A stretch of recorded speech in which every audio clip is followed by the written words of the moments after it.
أعوذ بالله من الشيطان الرجيم. بسم الله الرحمن الرحيم.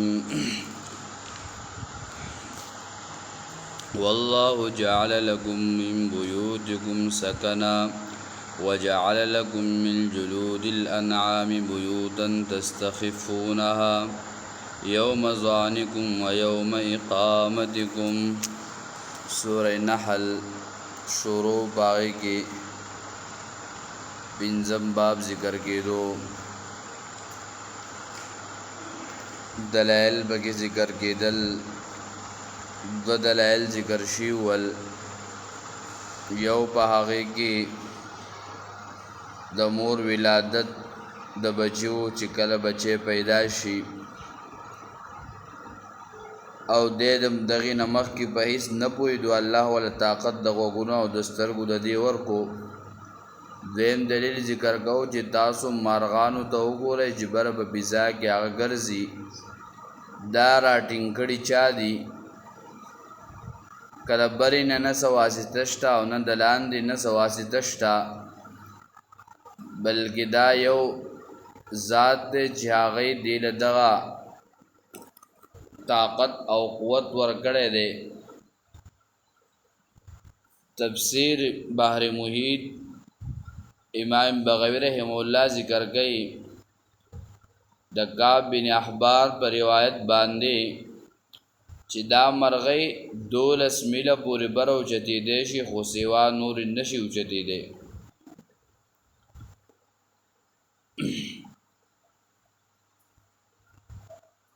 او یو حرکتی سیز دی او بل هغه سکونی سیز دی. لکه حرکتی سیز هغه کشتی ده او سکونی چې په ځای باندې د هغه غرونه دي. نو په دې انسان کې دا دوه سیزونه موجود دي، کله په کور باندې او کله په سفر باندې. نو الله د هغې دپاره ذکر وکړو او اوس دلیل دریم ذکر کوي. والله جعل لكم من بيوتكم سکنا، الله تعالی پیدا کړي تاسو لره کوټې کورونه ستاسو، سکنن زید آرام. الله چې ستاسو دپاره دا کومې کوټې او کورونه ګرځولي دا ستاسو دپاره د آرام دي. نو آرام انسان ته راځي خو چې کله اشتراکیت موجود وي، مشترکوالی، په هغې کې هم اطمینان سکون نه حاصلېږي. ځکه کله یو سړی هغه شادي شده شي او واده دا ورته وشي، د هغې نه پس هغه ته چې رقم سکون او اطمینان دپاره څه مقصد هغه شی وي، نو هغه سکون اطمینان نه راځي. ځکه که یو څیز راوړي نو یا به په بړکۍ یا به په بل طریقه بس هغه ژوند او سکون اطمینان به نه وي. چې کله جداوالی بس جدای جو هر څیز په مینه م راوړی شي او څومره راوړی شي څومره نشي راوړی. نو یو اشتراکیت چې کله ختم شي او جداوالی راشي نو بیا سکون به راځي. دویم دا چې کله سړی اوسیږي خو د هغه ګاونډ هغه صحیح وي چې دی له ګاونډ هم په تکلیف کې نه وي او د ده نه هم په تکلیف کې نه وي، نو بیا به هم سکون او اطمینان وي.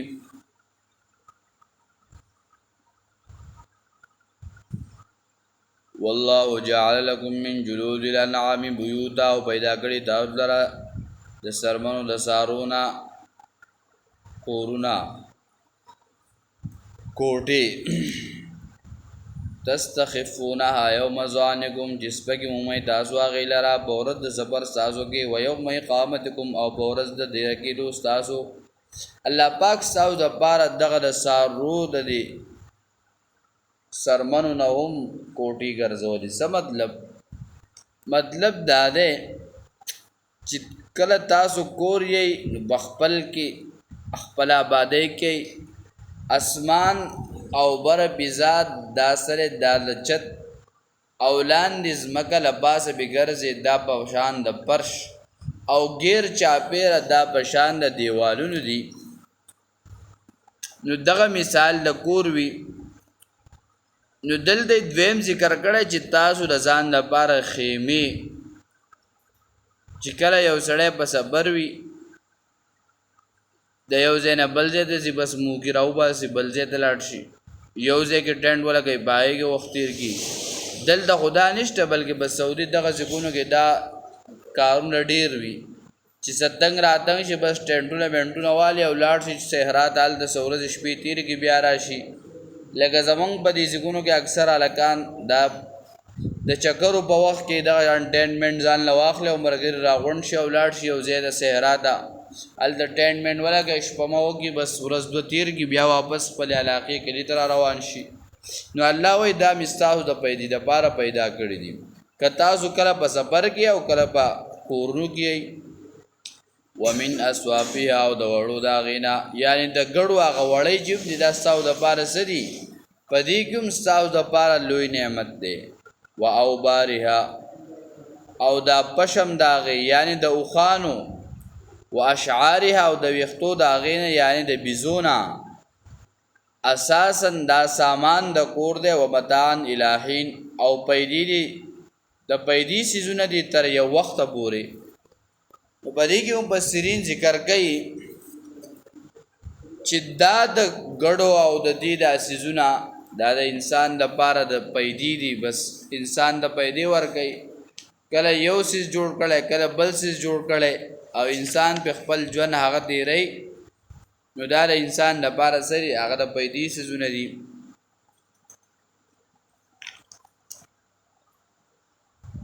او دلته ویلي اساسا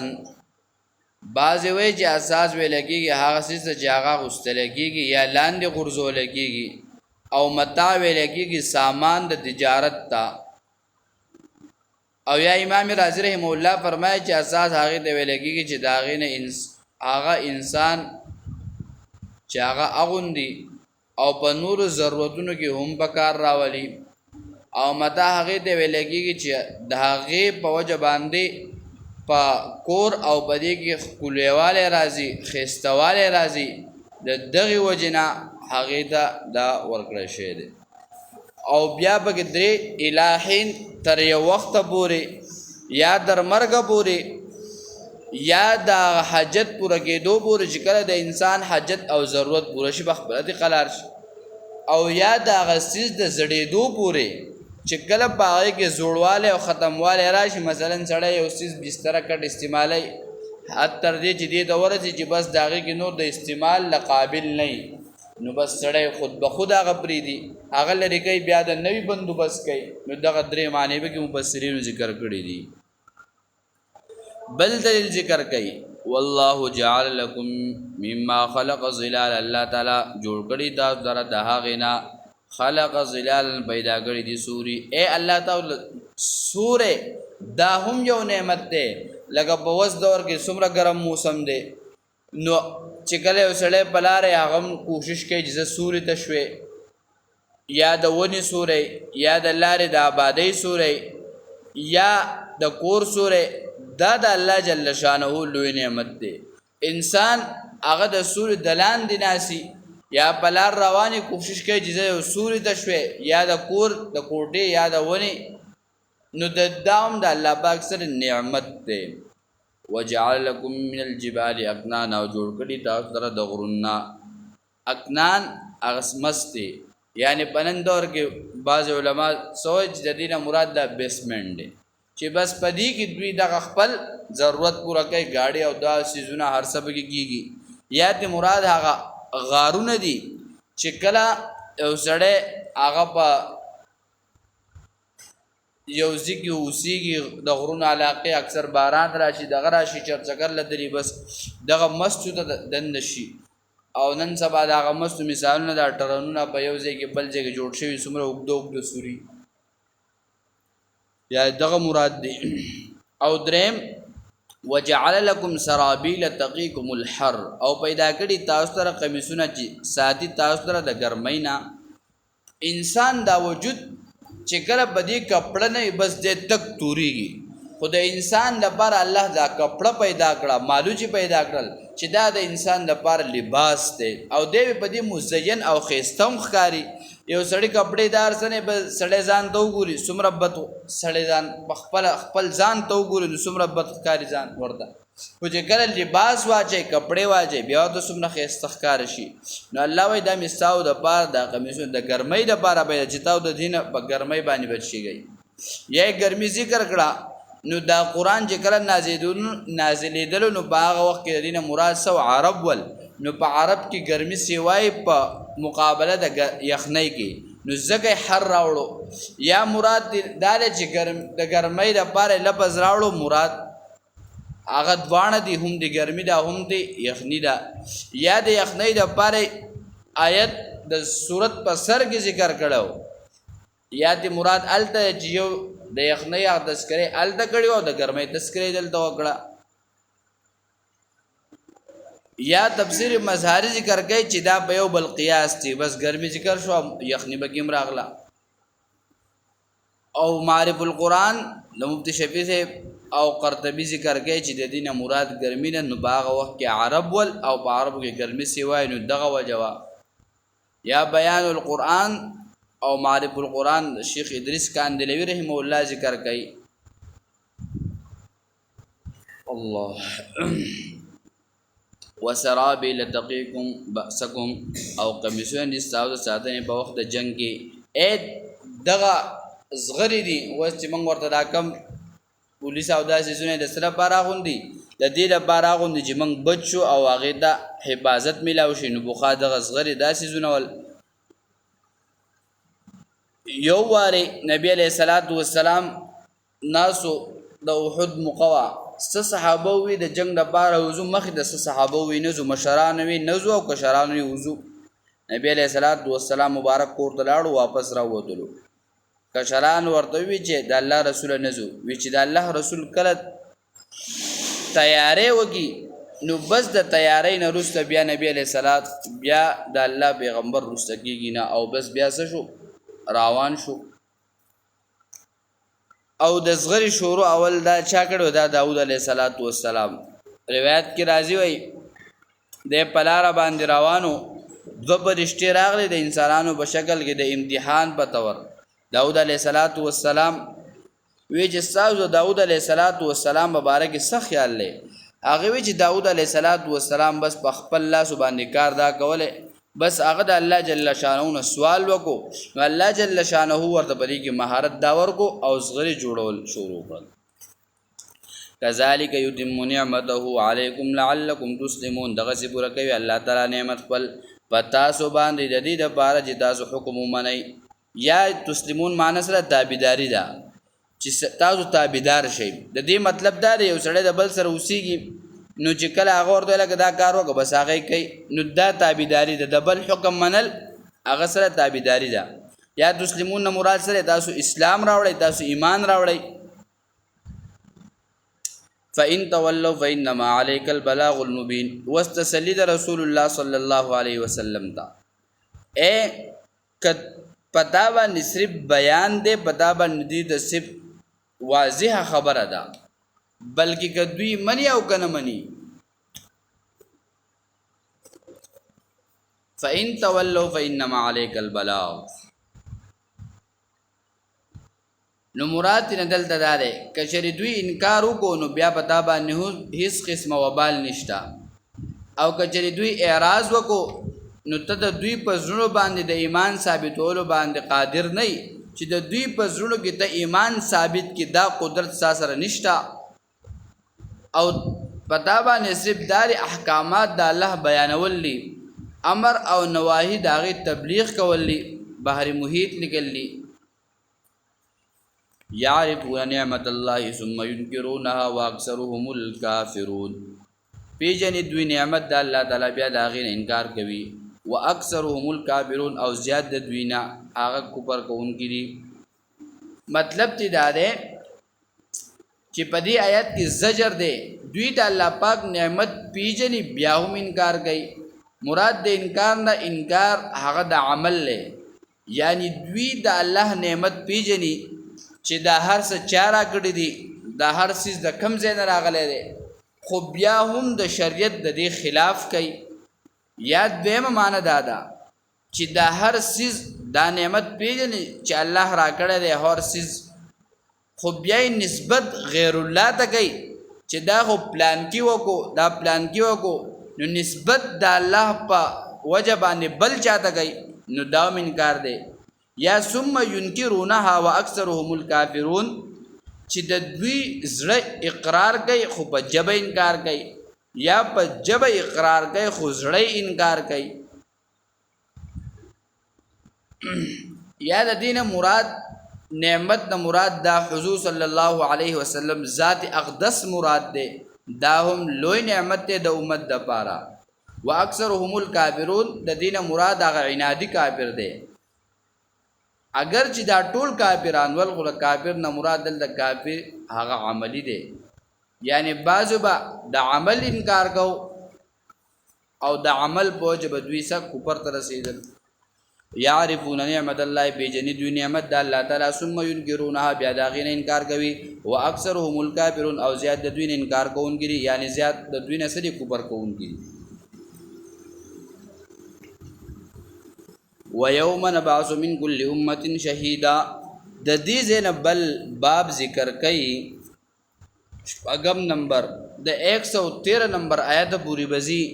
خو باب وګد دی وخت کم دی، بس سره سره به د هغې بیا وضاحت کو. نو وس د یو کم نوي پوری به په دې آیاتونو کې تخویفات ذکر کوي. په دې آیت کې دې خبرې د اشاره ده چې دلته ذکر د قیامت دی، ځکه مخکې مراد هغه ذکر شول نعمتونه د الله، خو دوی ناشکري کوله، او چې کوم سړی ناشکري کوي انکار کوي د الله عذاب به راځي. نو ویوم نبعث فی کل امة شهید، په کوم ورځ چې راپورته کړی شي، نو یا دې دغه مراد دی. او په دې کې رکوع کې درې اهمې خبرې دي. یو دا چې بیا به هلته عذر نه قبلیږي، دویم دا چې دا مشرکانو په خپل شرک باندې اقرار کوي، او درېمه خبره به کې دا اهمه ذکر کیږي چې دوی اسلام راوړي او اراده د اسلامي، بس د دوی لپاره قرآن دا کافي او شافي دی. وَيَوْمَ نَبْعَثُ مِنْ كُلِّ أُمَّةٍ شَهِيدًا، او په کوم ورځ چې راپورته کړي دوی من کل امت د هر امت نه شهیدن بیان کوونکی. نو په دې کې مراد د سوره نساء آیت نمبر 41 حدیث د بخاری شریف کې راځي، نبی علیہ الصلوۃ والسلام عبد الله ابن مسعود رضی الله تعالی عنہ ته فرمایل چې اے تب ما د تلاوت وکا، هغه د الله رسول قرآن به تاسو نازل شوی دی، زه څنګه تاسو ته تلاوت وکم؟ نبی علیہ السلام فرمایل چې بل تلاوت کې دا ماته خوند راکړي. بس عبد الله ابن مسعود رضی الله تعالی عنہ د سورۃ نساء تلاوت شروع کو، چې کله د آیات مبارکه د سورۃ نساء 41 نمبر آیت تر ورسېدو، نبی علیہ الصلوۃ والسلام مبارک د سترګو نه اوښکې شروع شوې. بس نبی علیہ الصلوۃ والسلام عبد الله بن مسعود رضی الله تعالی عنہ ته فرمایل وی بس په دې ځای باندې ودرېږه، او چې موږ نبی علیہ الصلوۃ والسلام ته وکتل، نبی علیہ الصلوۃ والسلام د سترګو نه اوښکې تلې. وی نبی علیہ الصلوۃ والسلام د خپل مقام رعایت شو چې قرآن کې الله ذکر کوي چې الله جل شانه په قیامت کې د هر امت نه د هر ډلې نه د هغو پیغمبر هغه راوغواړي او په هغوی باندې به څه کوي؟ ګواه کوي. اوږد حدیث دی، د مسلم شریف روایت دی، وی الله جل شانه به د خپل علم مطابق د یو امتینه به تپوس وکړي یا د انبیاونه به تپوس کوي چې تاسو د خپل قوم ته تبلیغ کړی او که نه؟ هغه به وایي چې اوی ستاسو سره څه دلیل دی؟ وایي زموږ سره دلیل هغه د نبی علیہ الصلوۃ والسلام امت دی، او دا امتونه به مخکې انکار کوي. نو چې کله د نبی علیہ الصلوۃ والسلام د امت د تپوس شي چې تاسو ته څه بد وه، تاسو خو نوی په هغه وخت کې، دوی به وایي چې موږ ته د الله رسول او ستا په کتاب کې دا تذکره راغلی وه، او وایي به چې ستاسو باندې څوک ګواه دی؟ نبی علیہ الصلوۃ والسلام په دې خپل امت باندې ګواه شروع کړي. نو په دې آیت کې فکیف اذا جئنا من کل امة بشهید، څنګه به حال د دوی کله چې راولو موږ د هر امت نه یو بیان کوونکی، وجئنا بک علی هؤلاء شهیدا، او راولو تعالی را په دوی باندې بیان ورکوونکې ته په دې امت باندې بیان ورکوونکې د دین مراد څوک دی نبی علیہ الصلوۃ والسلام دی نو چې کله عبد الله بن مسعود رضی الله تعالی عنہ تلاوت کو او دغه زید راورسید نبی علیہ السلام د خپل مقام هغه یاد شو نبی علیہ الصلوۃ والسلام څه شو پجاړه شو ويوم نبعث من كل امه شهيدا او دغه مطلب دی چې انبیاء او تبو الله وای چې تاسو دی قومون ته تلی وای دی قومون تاسو څه جواب درکړو نو انبیاء به گواہی ورکړي د مؤمنانو مبارکي او د کافرانو مبارکي چې دی خلکو زمون خبره منلی او دی خلکو نو منلی دی خلکو زمون تصدیق کړه او دی خلکو زمونږه کیزه دوی در زمون خبره ته دروغ نسبت کړه دا تفسیر مدارک ذکر کړی دي یا د انبیاء به د دوی د پاره گواہی ورکړي د امت د پاره د ایمان او د په دوی باندې به گواہی ورکړي د کفر چې دی خلکو زمون هغه دین دا منلو داغو د ایمان تصدیق وکړي او بل طرف ته چې کوم ډله ده چې انکار کړو داغوی د خبرې نه داغوی د رسالت نه داغوی د پاره به د کذب چې دوی خبرې نه انکار کړو او دوی خبره نه منلي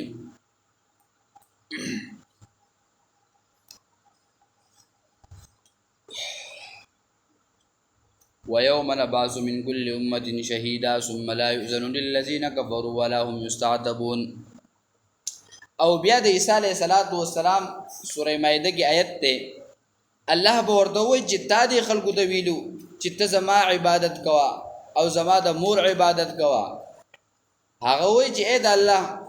ما خو نو ویلي دي خلکو ته آیت نمبر 109 کې دا خبره ده بیا 116 کې دا تذکرہ ده الله وایي دي خلکو ته ما دا خبره نه ده کړې